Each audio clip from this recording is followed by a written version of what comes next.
Chapter 1. The Essex Marshes, summer 1915. The body rolled in the current gently, as if still alive. It was face down, only the back and hips visible. It had been floating that way for some time. The men in the ancient skiff had watched it for a quarter of an hour, as if half expecting it to rise up and walk away before their eyes. "He's dead, right enough," one said. "One of ours, do you think?" "As far up the Hawking, it's a German spy," the second man said, nodding as if that explained everything. "Bound to be. I say leave him to the fish. We won't know who he is until we pull him out, will we?" the third said, and leaned out to touch the corpse with the boat hook. "Here!" the first man cried out, as if this was sacrilege. The body bobbed a little under the weight of the hook. "He doesn't care," the third man said. "Why should you?" "Still and all." Turning the hook a little, he put the end under the dead man's collar and pulled. Under the impetus of the hook, the corpse came out of the reeds obediently, as if called, and floated toward the skiff until the shoulder of his dark, water-sodden uniform bumped lightly into the hull. "A bloody officer!" "He's been shot," the third man said as the body shifted. "Look at that." "Turn him over," the second man ordered after peering at the back of the man's head. With some difficulty that was done, and all three stared into the dead face, flaccid from hours in the water. "None of our fishermen," the second man went on. "Don't know him at all. You?" The first man shook his head. "I don't know. There's something familiar about him. I just can't put a name to him." "Let's have a look," the third man said, and reached out to clutch the front of the sodden uniform, pulling him close enough to thrust his fingers into the man's breast pocket. He came away with a wallet stuffed with pound notes. He whistled in surprise. The second man was already stretching out a hand for the trouser pocket nearest him, swearing as the skiff dipped alarmingly, and he had to kneel at the bottom of the boat. As the skiff steadied, he managed to dig into the wet cloth and extract more pound notes.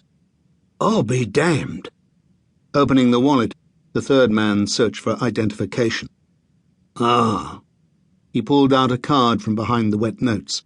Squinting a little, he read, "Justin Fowler, London. What's he doing here, dead then?" "I told you, a German spy."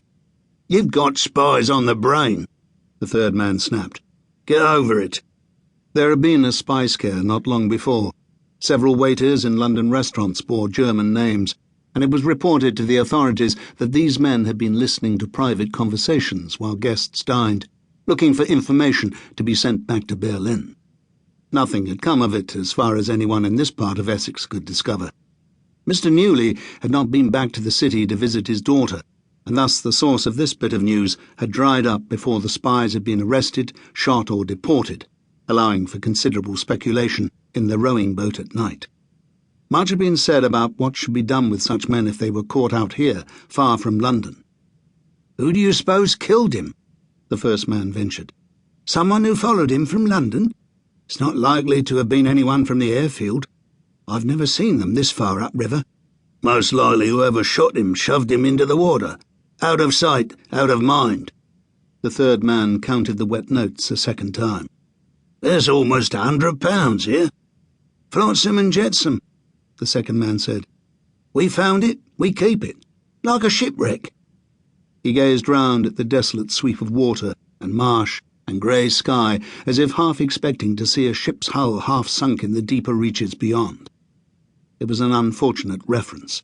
They knew, all of them, what a shipwreck could lead to. "What do we do with Mr. Fowler?" the first man asked dubiously.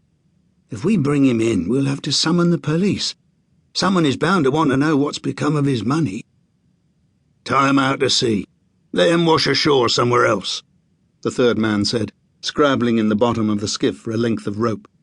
This he proceeded to loop around the dead man's neck, and then he ordered, "Pick up yon oars. I can't row and pull at the same time, now can I?" The first man sat where he was. "We're towing him nowhere until there's some understanding here. The money is evenly divided." "I saw him first," the second man ventured. "Finder's fee."